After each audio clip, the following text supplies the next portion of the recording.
και θυμούμενοι και θυμώντες όσα ο Χριστός για τις αγάπης που μας προσέφερε, θα μου επιτρέψετε δύο λόγια σύντομα να προσφέρω την αγάπη σας, εκείνη η οποία γνωρίζει, να τιμά, αλλά και να αποδέχεται τον Λόγο του Θεού. Βεβαίως, η θεραπεία του ανθρώπου του παραλίκου, που ευρίσκεται 38 χρόνια εκεί στην Πολυβήθρα της Βηθεσδά, είναι το κεντρικό θέμα της σημερινής Ευαγγελικής περικοπής, η οποία εκφράζει όχι απλώς την αγάπη του Θεού, αλλά και την πρόνοιά του για τον άνθρωπο που δεν έχει άνθρωπο, που εγγυάται ότι δεν ευρίσκεται κάποιος να του δώσει ένα χέρι βοηθείας. Τούτο το φαινόμενο, αγαπητοί αδελφοί, δεν είναι της εποχής εκείνης. Ίσως θα λέγαμε ότι αν ήταν κάπως αλλιώς, κάποιος θα ευρίσκεται να τον βοηθήσει να πάρει τη θέση του πρώτου που θα κατέβει στην Πολυβήθρα της Βηθεσδά και να θεραπευτεί. Όμως, η πρόνοια του Θεού αλλιώς επέτρεψε. Δοκιμάστηκε 38 χρόνια, αλλά έλαβε την ιδιαίτερη ευλογία να θεραπευτεί από τον Χριστό. Όχι από τον άγγελο, όχι από τα ύδατα, αλλά από τον ίδιο τον Χριστό, ο οποίος του είπε «Έγιρε». Και αυτή ακριβώς η θεραπεία είναι η υπόμνηση και σε εμάς, που δεν έχουμε πολλές φορές άνθρωπο για να μας βοηθήσει, να μας υπερασταθεί ή αν θέλετε να μας ακούσει στο αίτημά μας το οποίο έχουμε.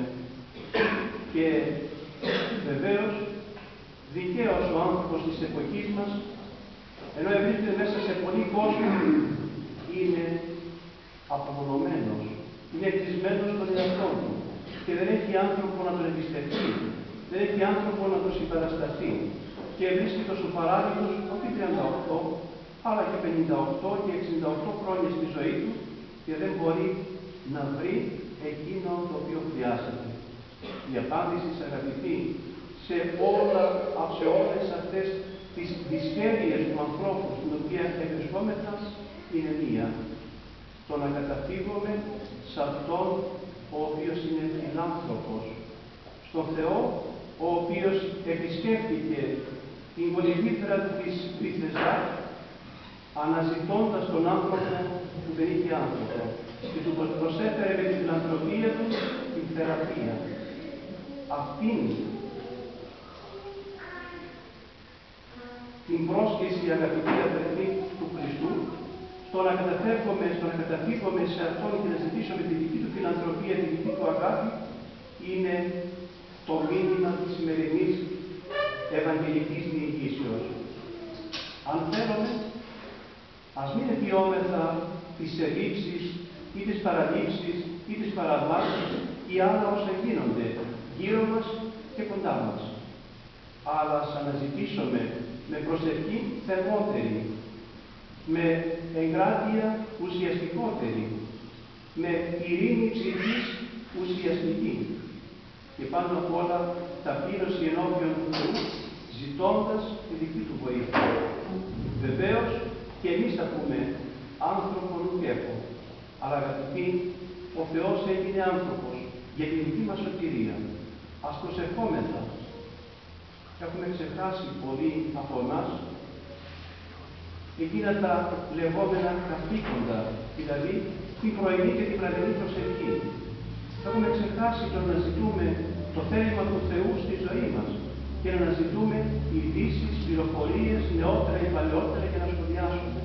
Και έτσι, αντί να ζητούμε την χάρη και τη βοήθεια του Θεού, ασχολούμαστε με το τι συμβαίνει ή τι δεν συμβαίνει. Όλα αυτά, αγαπητοί, επιτρέπει ο Θεός να συμβαίνουν. Η πρόνοιά του για να καταφύγουμε σε Αυτόν, για να αναζητήσουμε τη δική του θεραπεία, να αναζητήσουμε τη δική του πρόνοια και τη δική του αγάπη.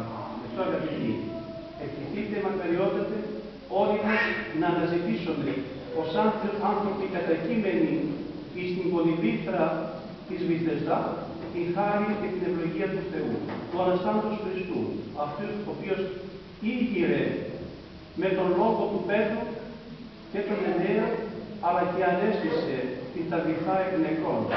Αυτή είναι η χάρη και η δύναμη του Θεού. Και εμάς θα αναστήσει, αγαπητοί, και εμάς θα μας κατεργοδώσει προς το θέλημά του, όταν εμείς ζητήσουμε το δικό του θέλημα να γίνει στη ζωή μας. Δείτε, γιατί ο Χριστός ανεστήθη για να αναστήσει και εμάς στην αιωνιότητα. Αμήν.